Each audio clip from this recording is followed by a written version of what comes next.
Okay, guys, it's been 3 years since I last posted a video on YouTube. Um, I've had a few requests for more videos. I haven't really kept in contact with my subscribers. I don't really have that many subscribers. I watch a lot of YouTube videos. Um,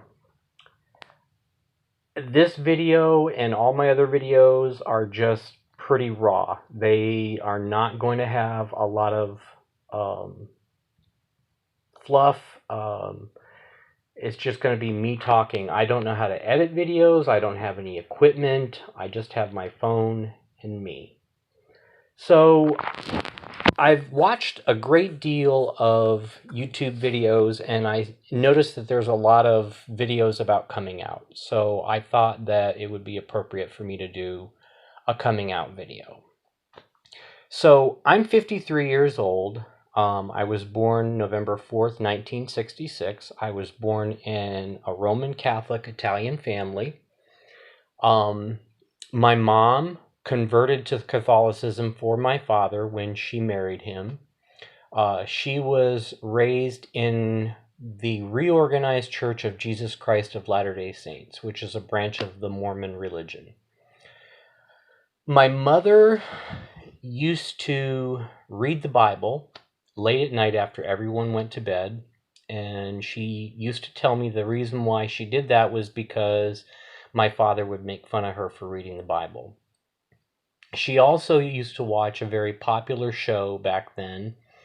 Um, it was called PTL, and I'm sure that a lot of you might remember the PTL program, Jim and Tammy Baker. I remember specifically coming downstairs one night at 12 years of age. It was late, late at night. My mom had fallen asleep with her Bible in front of her on the floor.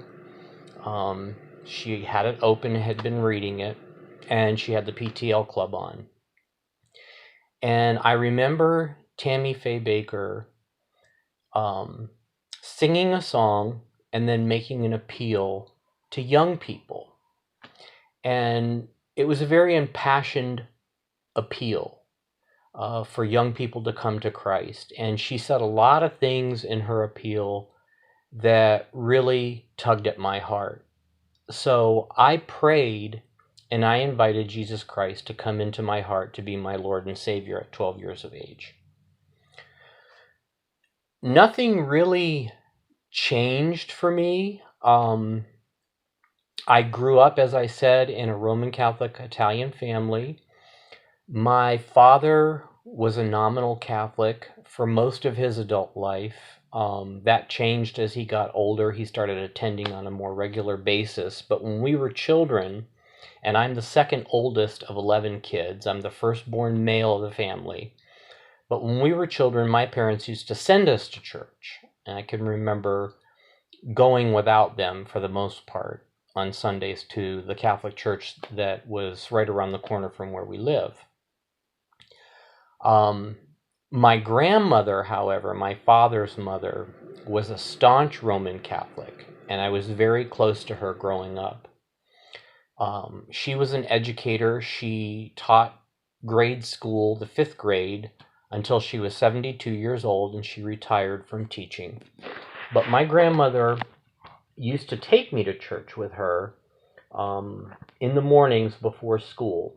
She would take me to a restaurant first. We would have breakfast, then we would go to Mass, and I served actually as an altar boy growing up in the Catholic Church and Catholic school. And incidentally, I went to Catholic school for about 8.5 years growing up. And it was because of my grandmother that we got the Catholic education that we got, because she really helped my father and my mother pay for our tuition. My grandmother played a very significant role in my life, my grandma Scardino. I remember her saying something to me as a child growing up frequently. She used to tell me, "Peter, you are different." When she said that to me as a child, I really didn't understand what she meant by that, and I never really asked her what she meant by that. I just rolled with it, I guess. I later in my life I understood what she meant, that I was different from other children.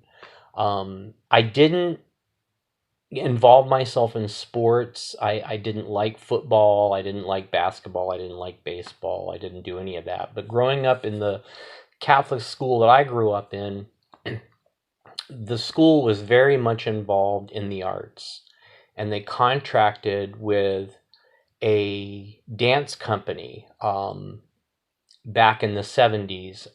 The dance company was Bill Evans' dance company, and they would come and teach us creative movement. And I excelled in creative movement to the point that I even got a scholarship from our local arts center for dance classes. And you can imagine my the other kids that I grew up with in school made fun of me. I got called Twinkle Toes. I got called fag. I was bullied a lot by other boys, primarily growing up, because I was not involved in sports, but I excelled in the arts and I excelled in dance. Fast forward to age 15, I actually decided to leave the Catholic Church, and I started attending an Assemblies of God church in the town that I grew up in. And I went from the Assemblies of God to the Church of God, based out of Cleveland, Tennessee. But I went to the local Church of God in the town that I grew up in. I immersed myself in the Pentecostal religion, and I became very devout in the Pentecostal religion, to the point where I even started preaching at a very young age. At 16 years old, I started preaching. And I later got a license with the Church of God. But before I go into my experience with ministry, I just want to say that I struggled all of my life with a same-sex attraction. I always knew that I was attracted to the same sex, as far back as I can remember. I experimented like normal children do with sex, played around, played doctor and nurse and that kind of thing growing up. But in my teen years, I started experimenting with gay sex. And I really wasn't sure if I was gay or if I was bisexual or what I was. I really didn't know what I was. I dated girls. I had sex with girls growing up in my teen years. I actually had my first sexual experience with a girl. I was 11 years old. She was 14 years old, and she was actually babysitting us at the time. So I actually had my first sexual experience with her. My first gay sexual experience was at the age of 16. I was in and out of church throughout my teen life, from the time that I was 16 years old until I was probably in my, I'd say in my early 20s. I was in and out of church a lot. It wasn't until I was in my 20s that I really started attending church on a very solid basis and really got involved in ministry. I actually met a girl in a church in Conneaut, Ohio, where I was attending. I was in my early 20s, I'd say about 23, I think, and the girl that I met was 19. We dated, and we actually got engaged. And we stayed engaged for a year, and then we got married. In that process, we started attending a ministerial internship program together that our church offered. And after I obtained my certificate through that program, I became a licensed minister in the Church of God. I held what was called the exhorter's license. And I was able to pastor a church with that license. I was able to baptize. I was able to marry. I was able to do most things that any pastor in the Church of God was able to do. We were married for 16 years. We were involved in ministry for a number of years together, but primarily my ministry thrust was in the rescue mission movement. And for those of you who don't know what that is, it's Christian homeless shelters, basically. I actually was a program director for a Christian homeless shelter in my early 30s in Roanoke Rapids, North Carolina.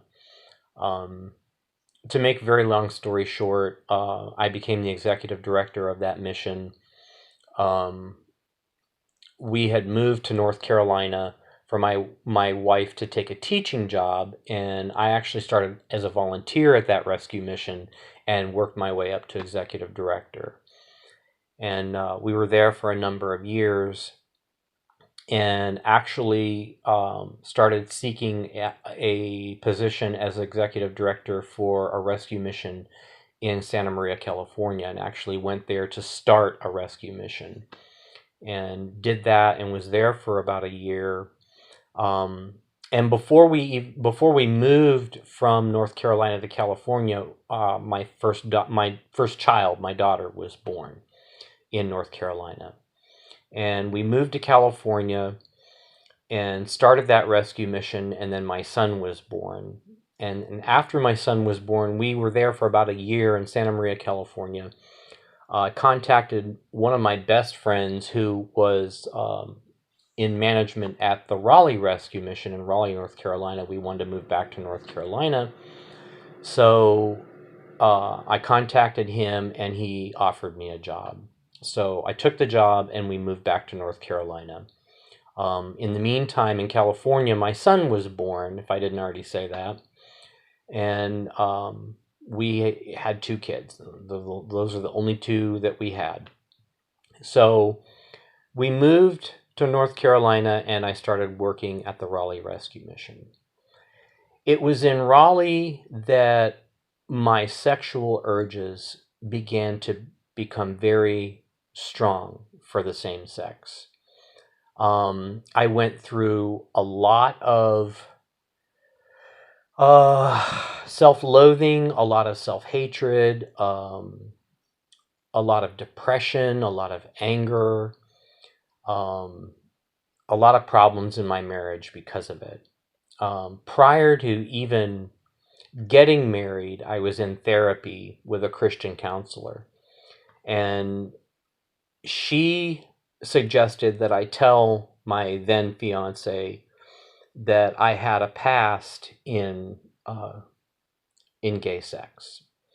And I did. I told her about my past, but I really believed that through religion, through prayer, through scripture reading, scripture memorization, all of those types of things, that I could overcome my homosexuality. And even through Christian counseling and conversion therapy, the whole 9 yards, I went through all of that.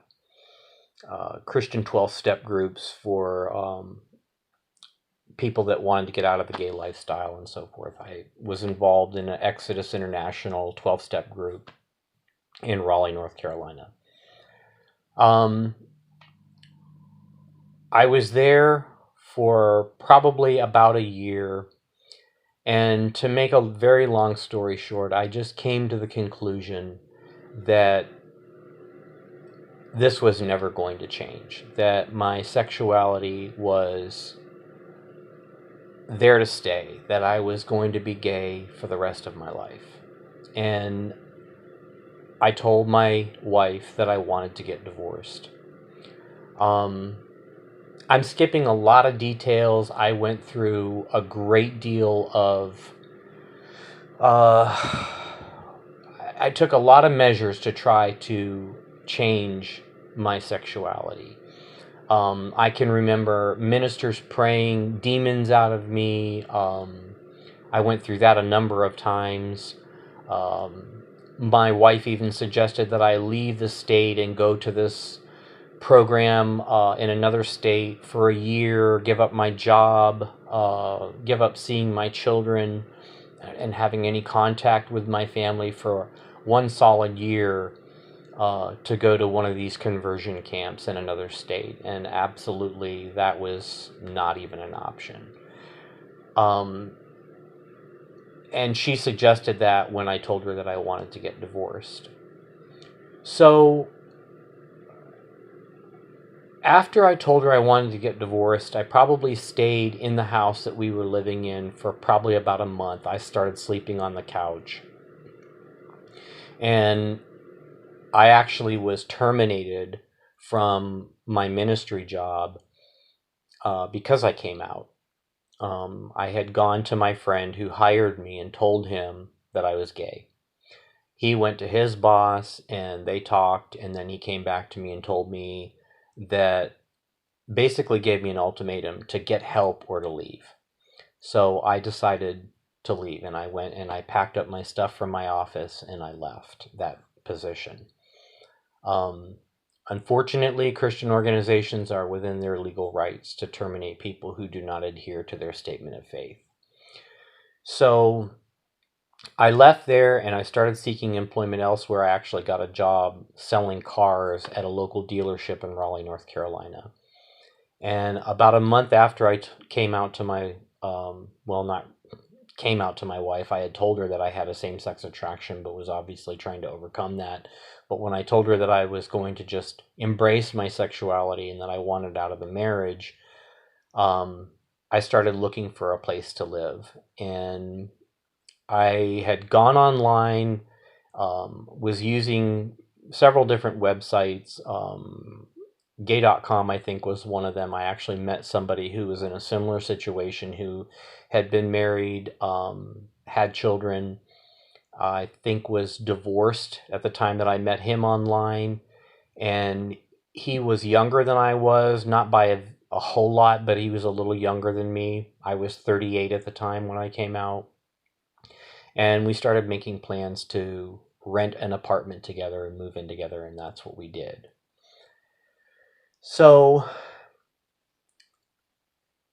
I decided before I left my wife that I was going to start coming out to my family. The first person that I decided to come out to was my wife. And then obviously that didn't go over very well. But the second person I decided to come out to was my mother. And I called my mom and I told her that I was getting divorced. And she said, "Why?" And I told her because I was gay. And she asked me if I was sure. And I said yes. And she said, "Well, honey," she said, "I've always known, and you're my son, and I love you, and I just want you to be happy." And it was several months after that that I came out to my father. I actually sent him an email, and my father responded to the email and told me that I was his son and that he loved me and that I was always welcome in his home and I could bring my partner with me if I wanted to visit and so forth. So my parents were very accepting of my sexuality. And then I started coming out to my siblings one by one. And for the most part, I was accepted by my family. I do have a couple of sisters who are very religious, who do not agree with my sexuality, but they love me and they're kind to me. And we don't really discuss my sexuality much, even to this day. So I paid a high price. My children were very young when I came out. I remember when my daughter was 6 years old, I was actually living with a boyfriend at the time. And I remember my ex-wife telling me after the divorce that my daughter was calling her brother gay. And so I asked my stepwife if she thought that our daughter even knew what the word meant. And I said, that's really the first order of business, is to find out if she even knows what the word means.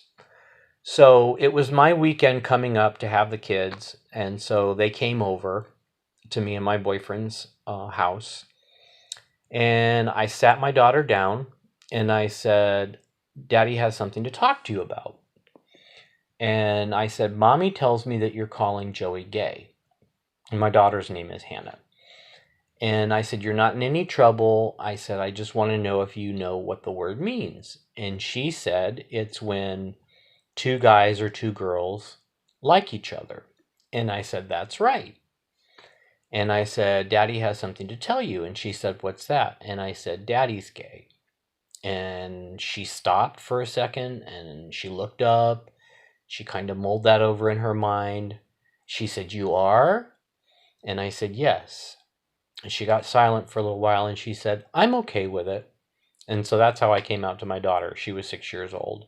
My son was 3, I think, at the time. And pretty much that's all he's known, is that Dad was gay. So I never really had to come out to my son. He just grew up around me being gay. So that's pretty much my coming out story. I hope that this video will help somebody that's struggling with their sexuality. I have talked to a lot of guys my age after coming out, from the time I was 38 even until now, that are married and struggling with their sexuality, and for the most part don't ever have any intention of coming out.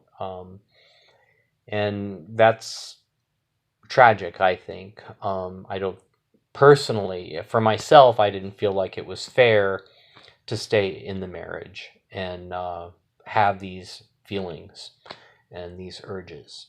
I didn't want to end up cheating on my wife with other guys. I know that a lot of men do that. I don't condone that. I don't believe that that's right. It certainly wasn't right for me. So, but I've paid a high price to come out. My children are in North Carolina. I'm in Ohio. I don't get to see them very often. I talk with them a little bit every now and then. My daughter's in college now, studying psychology, and my son will be 17 in the new year in March. So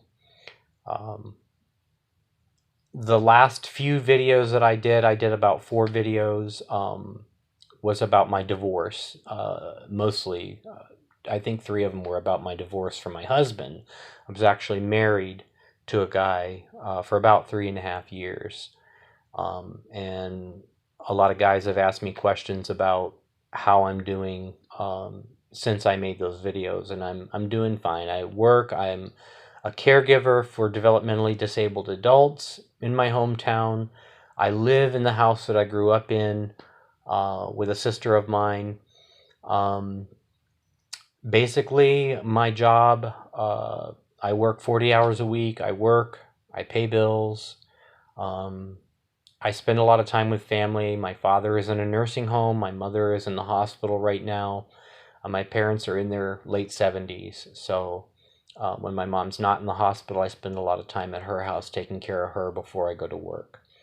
So that's pretty much my life. I'm not dating. I haven't dated anybody. Hardly at all. I've been on a few dates, but nothing serious since my divorce. I have not had a boyfriend or been involved in a relationship since my divorce. And I don't see that coming anytime in the near future, and I'm okay with that. So I hope that this video will help somebody. If it does, great. If you like the video, please subscribe and leave comments in the comment section below. Thanks, and take care, and I'll see you later. Bye.